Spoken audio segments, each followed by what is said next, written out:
ko narose imfizi niyororeye yego bifite ibisobanuro yego wahaye amata n'ugiye guha amaraso ko ari amapfizi yanjye narose anyirukanga na nyine abo wahaye igituza ukabaha ijambo n'abagiye guhindukirana bakwagrese bakumerere nabi. Twihuta cyane aba bantu basobanura injangwe y'umukara bisobanura amahirwe. Black cat rivuga umurozi n'umugambanyi ku buzima bwawe, izindi zisobanura uburozi, ariko injangwe y'umukara n'igisobanura inzozi ya kane inzovu. Kurota inzovu bisobanura ko hari abantu bakomeye mwari mufitanye umugambi ariko batitaye ku bintu byawe. Yari mega project ya mishinga nyine ariko burya mega project ijyana n'ubushobozi bw'umuntu. Niba bavuga ati mega project iri Bugesera ni trilliard zingahe, cyo ni igihugu, ariko mega project yanjye no kubaka igikoni bitewe na level uriho. Urakoze sana. Buri wese agira mega project, agira projet irusha izindi. So ruvango hari abantu bagomba gusapotinga abanyembaraga ariko barakwihoreye. Niyo mpamvu n'inzovu igira inzika imyaka myinshi. Umva ngo ntabwo ijya yibagira. Umuntu sakubeshya ikintu shaho utagenda witegure. Atatu se wowe dushingiye ku ifoto yawe ukuntu iryoshye ati nzare ukuntu tubona nka full kit yose ya miliyoni nka zingahe. Zibare nka 25 byibura. Akakubwiriza uti nawe ndakubise ndatwitse. Ahubwo wanamuhamagara akakwihorera. Ntiwabimusabye, ntiwabimubwiye, ahubwo yashyuhijwe n'ibyo abonye ukora. Amaze kuropoka ayo magambo ageze hanze isi iramwongorera. Yibagiza ko yabeshye umuntu. Ese je uzi ko biri tubwira ngo amagambo twavuye yayihishe azavugirwa hejuru y'inzu. Ariko niba kwemerera umuntu ikintu tuzagikora waretse kumukerereza, kibari ikibazo gikomeye. Kibari ikibazo gikomeye. Yakwitoragura udufaranga ducyakazigurira telefoto nziza, shakigurira ibindi ariko ntumushyire kuri gahunda. Yego. Inzozi ya kane ya gatanu no kurota ifi. Njya ifi nayigaruye kuko abantu babisobanura ukuntu kutari. Ubundi ifi isobanura byinshi. Mu buryo bw'umwuka isobanura ko ufite umwuka wera kuko ifi iba mu mazi. Kandi amazi asobanura umwuka wera. Ikindi ni umwuka w'ukuri. Yego. Tugendane. Turi kumwe. Umwuka w'ihishurirwa. Ubukungu. Ubuzima n'ubugingo. Kurota ifi. Yego. Cyangwa babyumvise? Nabyumvise. Ubumwe bw'abera ministries aho amavuta kandi agira amateka ubuzima bugahinduka. Nagira mu Menshi kumwe bw'abera sidini sitorero ntabwo rigenda no kuba ryo, ahubwo naho wiga ibintu byose ukabohoka ugasenya ibicaniro bishya ugasenya byose.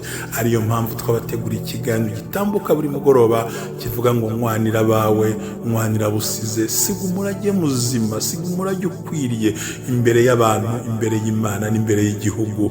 Oh hallelujah, hallelujah. Building an everlasting legacy. Sigira bawe umuco muzima bakorere, baraga ibyiza bazakira kuko niyo mahitamo meza. Senya ibicaniro bya karande, senya ibicaniro by'uburyo bwose, maze wubaka ubuzima bw'ahazaza h'abana bawe. Banira n'abawe bamenye kubana n'abandi, kubana mu gihugu neza, kubana n'itorero neza no guhindura imyumvire. Siga umurage ukwiye nibwo butwari. Amina. Suje nkwifurije kugira ibihe byiza dukurikira aho uri hose, abari mu Rwanda, bari hanze y'u Rwanda, mbahaye ikaze mu kiganiro cy'umugoroba nkwanira abawe cyangwa se Build an Everlasting Legacy. Amazina nitwa Gira, kuri mikoro ya kabiri ndacyari kumwe n'umushumba.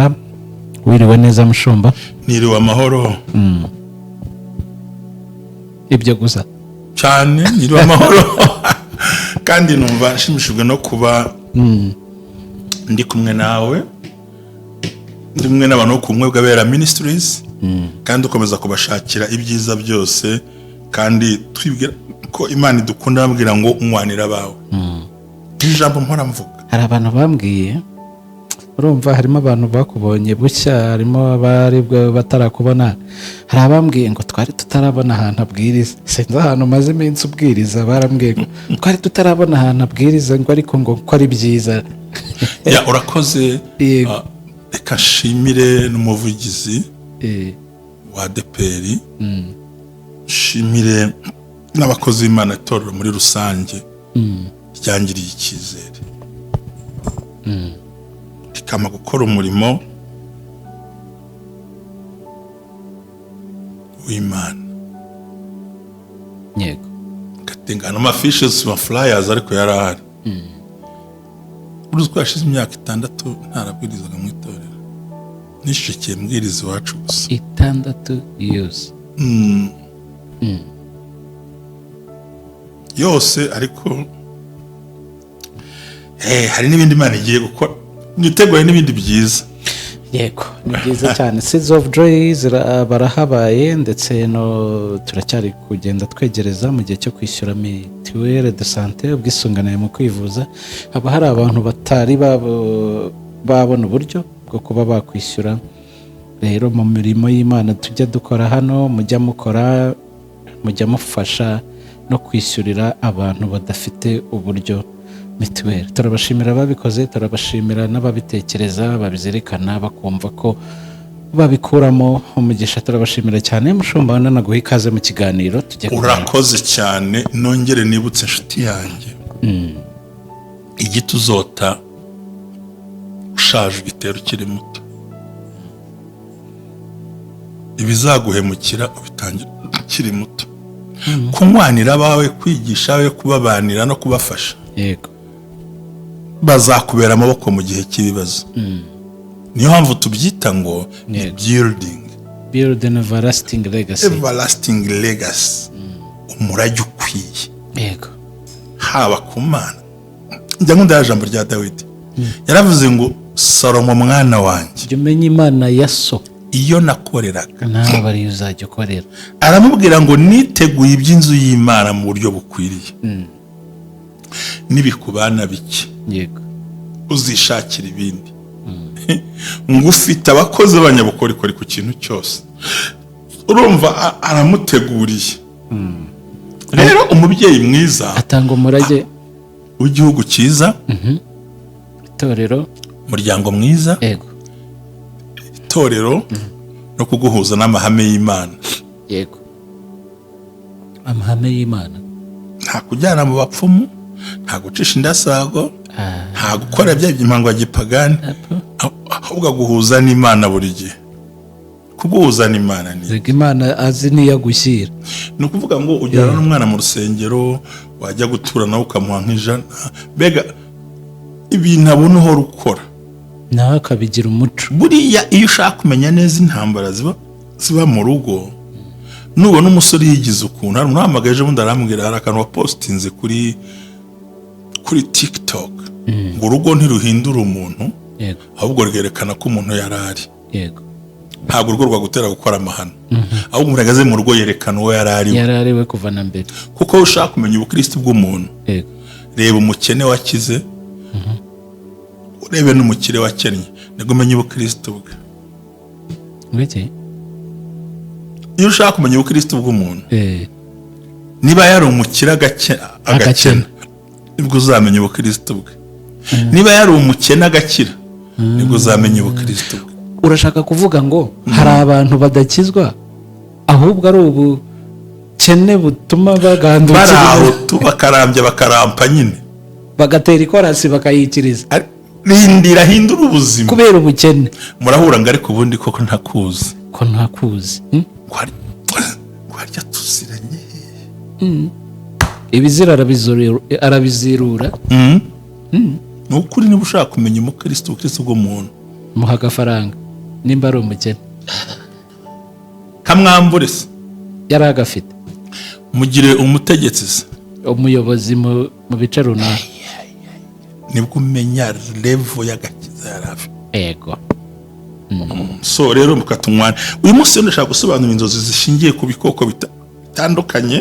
icya mbere tugiye kuvuga ku cyo twita anti ishishi cyangwa intozi.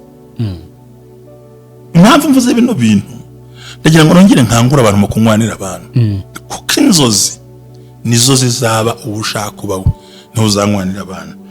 ubundi kubona ishishi cyangwa se zitonze umurongo hari uwasobanuye ngo ni ubukire buraryana cyangwa burashimisha. bisobanura uruhererekane rw'ibibazo byinshi shaririye, ubukene, uburwayi, inyatsi n'impanuka itera urupfu.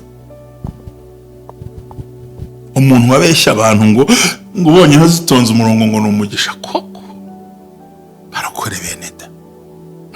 niba utumva ibintu ntibabaza n'Imana. ese nimba aba yayakuyemo. urumva abantu benshi baza kuri social media batitaye, ahubwo bashaka kuvuga ngo reka mvuge runaka nanjye ndebwe. njye nubwo ntahembwa aho nkavuga ukuri. I know. kuko umuntu wabonye izo ntozi mu rugo rwe apfushije umwana akurikiraho umugabo, byadusabye kujyayo zino muri purize ahantu hose. none se intozi wahagarara muri zo? ntabwo bikunda. rero kurota intozi zitonze umurongo bisobanura uruhererekane rw'ibibazo byinshi, harimo uburwayi, urupfu, ubukene, inyatsi, impanuka ikomeye. hari ibintu umuntu yagendaga akabigira kubera kutamenya no kudasobanukirwa, ntubimenye. kandi iyo utamenye ikintu ntubasha kukirinda, ntube wajya no mu bihe byo gusenga. kubera iki? nta makuru bifitiyeho. ariko yagombye kubyumva. hari kuza ukuntu intozi ziryana wazihagararamo. inzozi ya kabiri, kurota impfizi. mu byo nasobanuye navuze inka inigenero, ubu ndavuga impfizi. sasa rero impfizi ubwo ni inka yonyine. iyi ntama yitwa ikiza, ni ihene, iyi shasi, iyi nzovu, iyi shovarisi, impfizi, iyi ngwesi, iyi ntare se, iyi urukwavu se. ese bayita iki? ntabwo mbizi. bayita igisekurume ariko ni intuzi. igisekurume ni impfizi. iyi ngurube ni impfizi. ubwo ni iki ni ukurota impfizi in general. yego. bisobanura aggressive. ubwo ni gutotezwa. yes. uri kwa aggressive barakusha ewa cyane cyane kurya ibona izo amahembe irahagurya ukiyibona baguhoza ku nyuma ikwirukanka, yaba iy'ingurube yaba ari iki, ipfa kubita isekurume ari impfizi. ni agression. utotezwa, uratotejwe, urahizwe, kandi utotejwe n'aba hafi, kandi barwanisha amahembe. mukazi ubwo wite niba urose impfizi iyo ariyo yose tutitaye ubwoko bwabo. ibintu si ubwa mbere byumvise. ubwa mbere izi nzozi mu myaka yose twanyise mu bipfizi. erega muri amisi namaze ndi hariya ahantu njye ntabwo mbatamo, ahubwo ugenda babwira ukuri. uti ko narose impfizi niyororeye. yego. bifite ibisobanuro. yego. wahaye amata niwe ugiye kuguha amaraso. ko ari amapfizi yanjye narose anyirukanka na nyine abo wahaye igituza kabaha ijambo n'abagiye guhindukirana bakwagrese bakumerere nabi. Twihuta cyane aba bantu basobanura injangwe y'umukara, bisobanura amahirwe. Black cat rivuga umurozi n'umugambanyi ku buzima bwawe, izindi zisobanura uburozi, ariko injangwe y'umukara igisobanura inzozi ya kane, inzovu. Kurota inzovu bisobanura ko hari abantu bakomeye mwari mufitanye umugambi ariko batitaye ku bintu byawe. Yari mega project ya mishinga nyine, ariko burya mega project ijyana n'ubushobozi bw'umuntu. Niba bavuga ati mega project iri Bugesera ni triyari zingahe, cyo ni igihugu, ariko mega project yanjye no kubaka igikoni bitewe na level uriho. Urakoze sana. Buri wese agira mega project, agira projet irusha izindi. So ruvuga ngo hari abantu bagomba gusapotinga abanyembaraga ariko barakwihoreye. Niyo mpamvu n'inzovu igira inzika imyaka myinshi. Umva ngo ntabwo ijya yibagirwa. Umuntu sakubeshya ikintu ushaka utigenda witegure. Atatu se wowe dushingiye ku ifoto yawe ukuntu iryoshye, ati nzareba ukuntu tubona nka full kit yose ya miliyoni nka zingahe. Zibare nka 25 byibura. Akakubwiriza uti nawe ndakubise ndatwitse. Ahubwo wanamuhamagara akakwihorera. Ntiwabimusabye, ntiwabimubwiye, ahubwo yashyuhijwe n'ibyo abonye ukora. Amaze kuropoka ayo magambo, ageze hanze isi iramwongorera. Yibagiza ko yabeshye umuntu. Ese Jeruzi ko biri tubwira ngo amagambo twavuye yayihishe azavugirwa hejuru y'inzu. Ariko niba kwemerera umuntu ikintu tuzagikora, waretse kumukerereza, kiba ari ikibazo gikomeye. Kiba ari ikibazo gikomeye. Yakwitoragura udufaranga duke akazigurira telefoto nziza, akigurira ibindi ariko ntumushyire kuri gahunda. Yego. Inzozi ya kane ya gatanu no kurota ifi. Njya ifi nayigaruye kuko abantu babisobanura ukuntu kutari. Ubundi ifi isobanura byinshi. Mu buryo bw'umwuka isobanura ko ufite umwuka wera, kuko ifi iba mu mazi. Kandi amazi asobanura umwuka wera. Ikindi ni umwuka w'ukuri. Yego. Tugendane. Turi kumwe. Umwuka w'ihishurirwa. Ubukungu. Ubuzima n'ubugingo. Kurota ifi. Yego. Cyo ngo babyumvise. Nabyumvise. Mu mwuka cyo bisobanura, ariko n'ubuzima n'ubukungu. Ni nabyo Yesu yatubuye gusa umugati n'iki. N'ifi. Azagira ko yatubuye ibishyimbo nzamuha amafaranga. Umugati n'iki. N'ifi. Azutsa abahiki umugati n'ifi. So urayumvise none. Ifi yaboze hanigibaho nawe ndanabona. Iri mu mazi wayibona mu ikarayi, wayibona ku meza, wayibona bayitu n'ubuzima. Ariko urose ifi yaboze inuka. Biravuga ngo Uwiteka yaguhaye igihe, aguha n'icyerekezo, urangije ubindangare. Nigeze kubihanurira umugabo umwe muri 2011. Yego. Ndamugana ko mbonye muri iyo Daihatsu yawe, mbonye nk'amafi abiri yaboze muri shitingi. Ngo ntabwo nzi icyo bisobanura. Daihatsu bayiteje cyamunara. Uyumvaga ko ibyo netwe bidakunda. Ibaze. Ariko hari igihe kera ntibagura ngo bamenye ko imisoro imeze. Hari igihe ubwira umuntu ikintu akakureba muri sansu kivuzemo, ariko by'ukuri Imana yavuze. Icya gatandatu, kurota gasumba shyamba. Yego. Giraffe. Babyita ngo the spirit of this stubborn. Ubwo ni umwuka wo kubagana se cyangwa stubborn, ibintu bikubaganya biturira bikafata iyo hejuru. Hasi n'umwuka mubi cyane wo kwitondera. Bibuza amahoro. Ni wa muntu nakwiyenzaho. Yego. Wese ngo uzagera kuri ibi ngibi. Ubundi usuri mwene ndi. Ni umwuka wo kwibona n'ibindi nkabyo. Ikintu cya karindwi ntigeze nsobanura kuvana navuga n'inzozi. Ni icyo bita ifarashi. Ifarashi.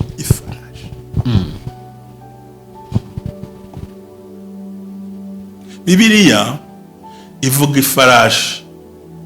Yego. Reka nze mbikwereke.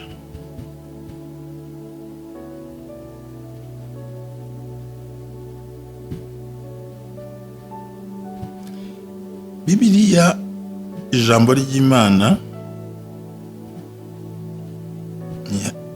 abanyanganiye ntacyo nahagaze nta kibazo. Ivuga ifarashi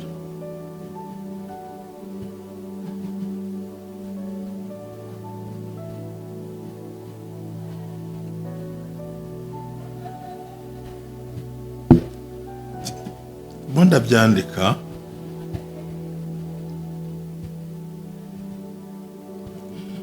icyo twita amafarashi nyine. Yego.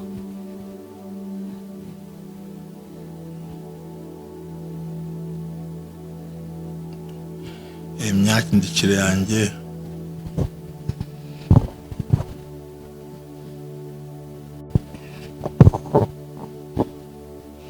yego. Ni ukuvuga ngo twavuga ifarashi. Bibiliya mu isezerano rishya rya kera ubwaryo byonyine ivuga ifarashi inshuro 16, ikavuga amafarashi inshuro 48. Yego. Urumva ngo ni ukuvuga ngo harya si 4 si 5 si 6. Nuvuga ngo mu isezerano rya kera bavuga ifarashi muri Bibiliya inshuro 64. Mu isezerano rishya bakavuga ifarashi inshuro zirenga 20. Bivuze ngo Bibiliya yose igizwe n'ijambo ryitwa amafarashi inshuro zirenga 80. Nta yindi nyamaswa y'Bibiliya ivuga gutyo. Ibi mbasa n'umwanya muto. So ifarashi cheval, power, strength and leadership. Imbaraga, ubushobozi n'ubutegetsi, ubuyobozi muri leader. Afite ikintu cya leadership. So ni ukuvuga ngo urose umwana wagenda ku cheval cyangwa ku ifarashi cyangwa uyiriho cyangwa uyibona cyangwa uyegereye cyangwa muri gukina nayo, bisobanura ngo there is a power, there is strength and leadership in you. Yego. So nziza cyane ariko kuba ufite power, ubutware ni authority. Power. Yego. Strength, ubushobozi kabisa, komera kabisa, and leadership. Yego. Ariko hasi uko ugiye kuyobora igihugu ntabwo ari uko ugiye kuyobora kampani, ahubwo ugiye kuyobora projet zawe n'ibintu byawe mu buryo bukugeza kuri positive, mu buryo bukugeza ku musaruro. Kugeza ku musaruro. Minota tuganira. Hanyuma hari agasimba utarabona. Akahe rero? Bita kanguru. Urakaza? Kanguru nyibona mu mafoto. Ifite amaguru asumbana. Ifite n'agafuka ko mu nda. Aha, sindayibona nyene inaha hafi ntazaba ziba muri Australia za Canada gutyo. Yego. Bisobanura ko ugiye kwitegura guhangana. Guhisha itekereza, guhishaho kuri ubushobozi, guhishaho kuri amafaranga, guhisha umuntu imigambi yawe. Yego. Gatangira gutungurana. kijyo ndarenzaho ni ibyo ngibyo. Izo ni inzozi zasobanuwe mu buryo bw'ibisimba uko bivuga. Yego. Ndagira ngo ufashe abantu bumva ibintu. Hariho part 2 nayo I think bashobora kuzayisanga mu biganiro bya mu gitondo. Yego. Barakoze. Imana ibaho umugisha seeds of joy. Nagira ngo nongere nshimira abatwitaho. Abaduhama abatubwira muhumure nta buteka mutwe burimo tubigezeho kugera. Amen. Aba numva nigiye hano muri iki kiganiro ngiye kwisabira umuntu. Rose mwe muri izi nzozi. Hari umunyeshuri bagiye kwirukana ku ishuri yabuze 200,000. Igihembwe cy'ubushize n'iki kandi yagomba kurangiza. Nagomba gukora exam. None bamuhakane ngo banze yishyure yose. None subwo. Ubwo nyumvise afite impuhwe yarabihize nadushyigikira. Okay. Shalom.